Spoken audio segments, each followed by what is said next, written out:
الله بالخير. لعل الولايات المتحدة الأمريكية تدخل عام 2026 بانتصارات انتخابية تخفي هزيمة أعمق. الناخب الأمريكي لم يعد يختار، بل يحتاج نظام سياسي أسير نخبة مالية، والشعب يعيش في اقتصادين هما أغنياء يملكون السوق وأمة تغرق في الغلاء والديون والبطالة والخوف. ثورة الذكاء الاصطناعي تحولت إلى صدمة اجتماعية، استثمارات بمئات المليارات، لكن الوظائف تختفي والإنتاجية لا ترتفع. ترامب نفسه أمام مفترق حرج شعبوي بلا زخم، وحلفاؤه الممولون يطالبونه بولاء مطلق لإسرائيل، بينما قاعدته الماجا تشعر بالخيانة. أما أوروبا ففي حالة إنكار جماعي تسير نحو انهيار اقتصادي وتمرد شعبي، ولا تملك إلا خطاب الروسوفوبيا لتبرير العجز. هل وصلت الديمقراطية الغربية إلى لحظة لا تعبر فيها الانتخابات عن الإيمان بل عن الرفض؟ هل ثورة الذكاء الاصطناعي صناعة المستقبل أم فقاعة جديدة لحماية النظام القديم؟ وهل نحن أمام أفول النظام النيوليبرالي أم أمام ولادة نسخته الرقمية الأكثر استبداداً؟ أم هي لحظة الحساب؟ وما البدائل؟ نرحب بكم ونرى ونسمع أكثر مع لاري جونسون، المحلل السابق في وكالة الاستخبارات المركزية CIA والخبير بمكافحة الإرهاب في البعد الأقرب. هذه الميادين، وأنا زينب صفار، خليكم ويانا.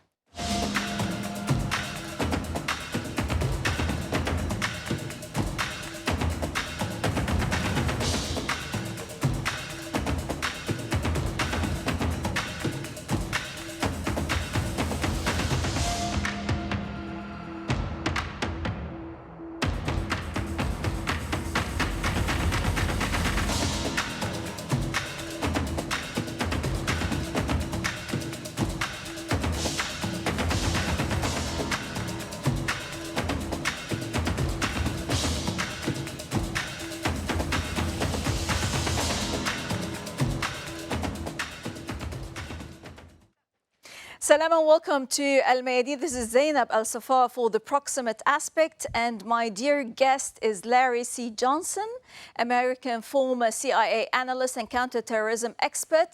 How are you doing, Larry? Zainab, it's so good to see you, my friend. I'm glad you are healthy and well, and I apologize for my lack of formal attire. No, thank you. Thank you for taking the time, actually. Pure pleasure to have you. And always, we thank you for being with us. Let's dive right into the matter, Larry. After decades inside the system, the CIA, the State Department, when you look at the current information landscape, do you still see intelligence or mostly propaganda? Unfortunately, it's turned into more propaganda. A lot. It's almost it has become an oxymoron to refer to it as intelligence, because intelligence implies something that's smart, that's well informed, that's looked at things from a variety of perspectives, and that is concerned with the truth. But instead, what I have seen, and it doesn't matter whether we're dealing with the genocide in Gaza, the attack on the Palestinian people in the West Bank, the illegal attacks on the people of Lebanon, or the war in Ukraine, that it is a never-ending flood of propaganda on this side to present a narrative that is completely divorced from reality. Mhm. Today, Larry, what happens to an analyst or operative who insists on accuracy over narrative? Do truth tellers still have a place in the intelligence world? And if the truth itself is now classified, what happens to a nation that forgets how to tell the truth to itself? Now they get fired. They lose their jobs. Mhm. We had an example of this in March of this year with respect to the war in Ukraine. And let me explain a little bit of the process so your viewers will understand it. When when I was writing for the presidential daily brief, there would be a publication that would go to the president. And I wrote the article. I was at CIA. I would have to coordinate and get approval for what I wrote from the analysts at the Defense Intelligence Agency, the analysts at the Bureau of Intelligence and Research at the Department of State, and the analysts at the National Security Agency, just as an example. And ideally, you wanted that everybody would come to a consensus. Yeah, we agree with that, or you need to change this word. Only in the rarest circumstances did we have what was called a dissent, where somebody said, no, I fundamentally disagree with you. I think you're wrong. We're not going to modify our position. So they would write a piece that would rebut or present a different point of view from me. That very thing happened in March of this year, when it was the question arose, would Russia agree to a ceasefire? And the CIA and the Defense Intelligence Agency took the position that if the United States applied enough sanctions and economic pressure, that Russia would cave and would agree to a ceasefire. The two analysts at the Bureau of Intelligence and Research said, no, that's absolutely not the case. And they went forward and put their dissent in. Reportedly, President Trump was so upset by that that the two analysts were fired.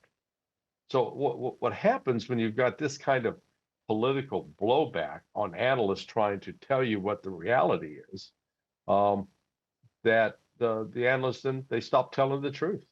They understand that they can't afford, unless they're individually wealthy, they can't afford the risk of losing a job and not being able to feed their family. Sure. On another matter, Larry, how do you best describe the socio-political climate in the USA today in terms of the recent mayoral elections, Mamdani becoming the mayor of all states, New York City, against the tide of billionaires, plus the longest shutdown in history, the latest surge in consumer inflation, the AI death cross due to a steep drop in job openings, this dysfunction and gridlock in Washington? The system no longer works for the average American. And what we're seeing is a fragmentation of the American political landscape. We're really going the way of Europe right now. If you go into the United Kingdom as an example, the support for both Labour and the Conservative Party, the Tory Party, each of those are down around 16% of support each, which means an overwhelming majority of Britons reject both of them. The party that's most popular, the alternative offered by Nigel Farage, reportedly has support at 32%. Well, I'm not great at math, but I do understand that 32% is a lot less than 50%. So you don't even have a majority consensus about who should be in charge. And that's what's happening here in the United States now. Yes, the Democrats had a very good outcome a week ago Tuesday, but the overall support for the Democrats is still very low. The same thing with the Republicans. But Larry, allow me to jump in here. Today, there's a declining MAGA voter enthusiasm, as some put it, a MAGA fracture, tensions between America First populists and pro-Israel mega donors. So there's a kind of split, a MAGA split versus the deep state, right? Oh, yes, huge. It started, really, the decline of Trump started when he refused to follow up on his promises to reveal the information in the possession of the U.S. government about Jeffrey Epstein. Jeffrey Epstein, clearly, in my view, was an agent, an intelligence asset of Mossad. Part of his activity was involved to gather compromising material on politicians, wealthy businessmen, information that could be used to blackmail. And ultimately, he was executed in prison by the U.S. government, killed because he had too much information that could be embarrassing. Mhm. Donald Trump has gone out of his way, prevent that information from coming out, and this is the real crux of the matter. The MAGA crowd that really believe in America first, put American interests first, and the one who's probably the most articulate on that front is Tucker Carlson.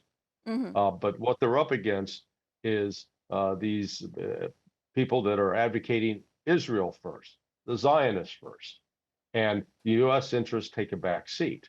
Now, that has really come to the fore in a very heated way.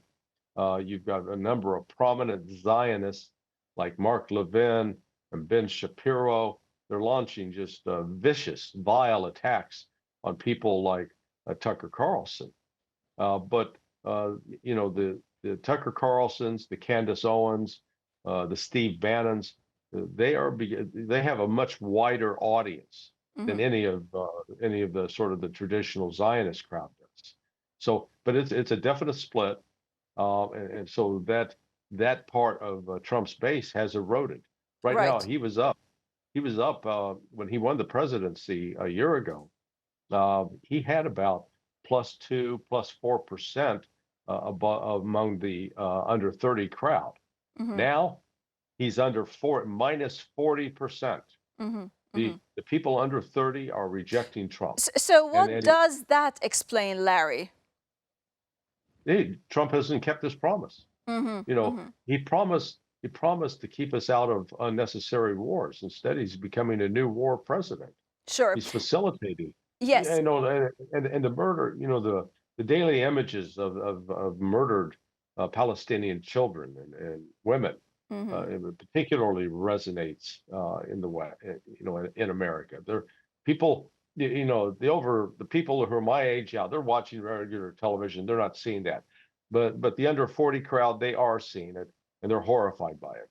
Right. Larry, we've crossed paths while in Russia, in Moscow and St. Petersburg. I know you've been a frequent visitor to Russia and observer of Russian Yeah. affairs with deep and wise acumen in this regard. You've said publicly that the West has been lying to itself about Ukraine. What is the Yeah. single biggest truth that no one in Washington wants to admit about the war and why it matters? We're supporting a group of neo-Nazi authoritarians who are attacking Christianity, the foundation of, the Russian foundation. Its birth as a nation started in Kiev more than 1,000 years ago, and that was their conversion to Orthodox Christianity. So the fact that this neo-Nazi crowd, uh, who have actually made a very strange alliance with the Zionists. I mean, this is, the story we're told of the Holocaust about how the Nazis were going to exterminate the Jews. Now we're watching these people like Zelensky, who are Jewish, but Mm. are Zionists, embracing Nazis. It's totally absurd. Mhm. And the West refuses to acknowledge that. Plus, the corruption, the level of corruption and the money that's being stolen in Ukraine is just off the charts. Right. Now, Europe's political class clings to denial over Ukraine and internal dysfunction. Consequently, the elite's repression of dissent and fixation on Russophobia may provoke deeper unrest. Has Europe, Larry, consciously chosen vassalage to Washington, or is it trapped by its own fear of irrelevance? Yeah, I think it's more the latter, now, because what is it that Europe has? I Mm. mean, what do they make that anyone needs? What do they possess any natural resource that other people are desperate to acquire? No.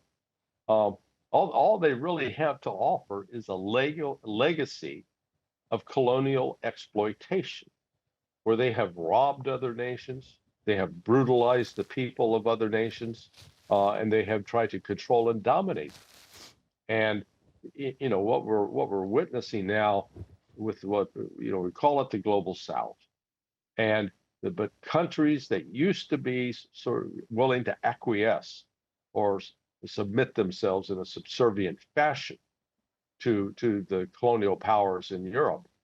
They're now throwing those chains off and standing up and said, no, we're no longer going this route. And that's what both Russia and China, recognize that this is a new era. We're witnessing the birth of a new international economic and political order. In this But sense, as with, yeah, go ahead. yes, sir. In this sense, how do you explain the growing strategic partnership and alignment between Russia, China, and Iran? Yeah, well, if nothing else, it's a recognition. During the American Revolution, Benjamin Franklin said something to his other revolutionaries. He said, if we do not all hang together, in other words, if we don't stay together, we shall surely hang separately. And he was recognizing that in unity there is strength, and if people go off on their own and seek their own individual objectives, they become vulnerable. So I think both Russia, China, and Iran have awakened to the fact that the West is not a reliable negotiating partner. The West, it's a completely different mindset. The West mindset is a zero-sum game. There can only be one winner, and we have to be the winner. But whereas, especially the Russians, but I believe it also applies to the Chinese and to the Iranians, they're looking more for a cooperative. How can we work together? How can we all benefit one another? Right. It doesn't have to be a win-lose situation. And speaking of Iran, why do you think that any imminent Israeli attack on Iran could backfire and result in significant defeat for Israel? Well, because Iran is awakened from its slumber. Prior to the attacks on June 13th of this year, Iran really had rejected very firm offers from both Russia and China to assist with air defense and to provide additional military support. And in fact, Russia had offered, if you will, a military pact. Iran rejected it. They said, no, we'd rather do it ourselves. We'll be friends, but we don't need to be in that kind of relationship. After the 12-day war, I think they finally woke up and realized how foolish that was, and have now embarked on a very close relationship, both militarily, economically, politically, with Russia and China. Because in the course of this, the so-called snapback sanctions that frankly were never lifted, they tried to keep in place, and Russia and China 10 years ago supported those sanctions. But now Russia and China came out very clearly and said, no, this is not right. We're not going to abide by this. So, right now the biggest threat facing Iran is the water crisis. And there is evidence that the United States, using what are called chemtrails, has been actually releasing, let's call it pollutants, into the atmosphere above Iran that have affected rainfall. So this I think is part of a longer term, very devious, evil plot by the United States to is that based on information, Larry? Yes, yes. In fact, Tucker Carlson just he had a person who's an expert in this area who he interviewed 2 days ago. If you haven't seen it, I'd encourage you to watch it. He lays out damning evidence of what has been efforts to manipulate the weather, and in manipulating the weather to create specific problems like this drought that Iran is experiencing. Right. Despite all that, do you believe the world order is shifting? Are we witnessing the twilight of the neoliberal order, or merely its transformation into a more authoritarian digital face? Well, I don't think it's either or. I think as it is becoming more irrelevant, it is going to revert to that more authoritarian, vicious stance as a way to hang on to its power. But what is inevitable is the power, the dominance that the European, let's call it this neoliberal model, has occupied for the last 400 years, 500 years, that's slipping away. That is going away. Russia, China, India, Brazil, South Africa through BRICS, they're on the cutting edge of creating something new. And the death and destruction that have accompanied what the West has tried to do to the world stands as an indictment against this Western model, unfortunately. Mm-hmm. Right. As a former CIA analyst, one last question, if I may, before we let you go. What Sure. should we be paying attention to that is flying under the radar, Larry? Payments, how payments are being made to settle trade. Right now, to this point, the U.S. has counted on the fact that you can't live without the dollar. You got to have the dollar. And they've used that dependency as a way to punish, coerce, and bully other countries. Mm-hmm. China and Russia have taken the lead in creating an alternative system that does not rely upon the dollar. And I think a lot of people around the world still haven't grasped that point. Mm-hmm. But one of these days, it's going to become very apparent. And if you will, the old economic order will collapse, will pass away. A new economic order will emerge. Mm-hmm. But hopefully it's one in which, we see fewer attacks on civilians and an actual commitment to upholding civil rights, the rights of people to live. Right. And, one last word to Gaza, Larry. yeah. Well, with respect to Gaza, I'm still appalled that the world, despite paying lip service, has not done everything that's in their power right now to force Israel to stop its Zionist madness. Mm-hmm. Mm-hmm. Russia and China, in particular, I believe, have the power to they can isolate Israel economically. Mm-hmm. Same with India. So there are these countries in the global south that are not doing what they can do. Turkey is another example. Sure. Cut off the oil. Sure. Cut off the oil. But this continuing enabling of this Zionist plot is, it's the Palestinian people are paying a terrible price. Right. Larry Johnson, American former CIA analyst and counterterrorism expert. Thank you very much, Larry, for taking the time to be with us today. Always a pleasure to have you. Thank you, Zanab. Same here. Most welcome. نعم، لعل خرائط الإمبراطورية لم تعد ترسم بالحبر بل بالاستثمارات والنفط والقواعد العسكرية.